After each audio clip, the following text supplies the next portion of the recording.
Hi guys, today we're gonna watch a movie called Sherlock Jr. It was directed by Buster Keaton and also stars Buster Keaton.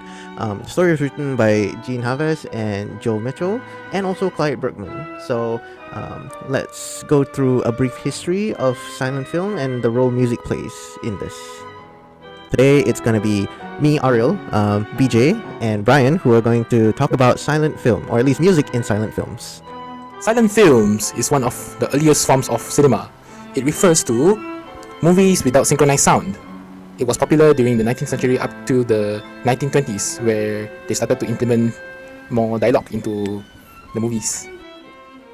Silent films typically don't include dialogue in it because of various reasons. For example, the technology back then did not allow them to record any dialogue in the films. Other than that, there's also an issue with understanding English, because back then in the US there were a lot of immigrants, so silent films kind of offered them another opportunity to experience and understand films without actually learning the language. So, because of that, in the early days of silent film, instead of just watching a bunch of moving pictures, directors decided to have either musical instruments or full orchestral performances accompany the actual film itself. We cannot show this as such with this Buster Keaton movie because we can't replicate an actual orchestra, but the version we have here has a remastered version of what was the closest approximation to what was available back then. So without further ado, let's jump into it with a little parody side by side that we have produced. Enjoy.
So the music that you hear in this movie, Sherlock Jr., is actually performed by Clubfoot Orchestra, but it is actually composed by the composer Robert Israel. So now let's have a look at some of the key moments that we should all keep an eye out for when we're watching the actual film. Whilst you're watching these short snippets, these are just small highlights, but they also highlight how music is used in silent films, and in this film particularly. So you'll notice that rhythm of the music shifts to quirky and bouncy tones, and then it can be somber at times. Music can even die down at moments, but for the most part, music plays a narrative tool in this film because there is no such, diegetic sound as that natural sound that comes from the film itself. Now, let's talk about the elements of silent films. There are many common elements of silent films. For example, visual acting techniques.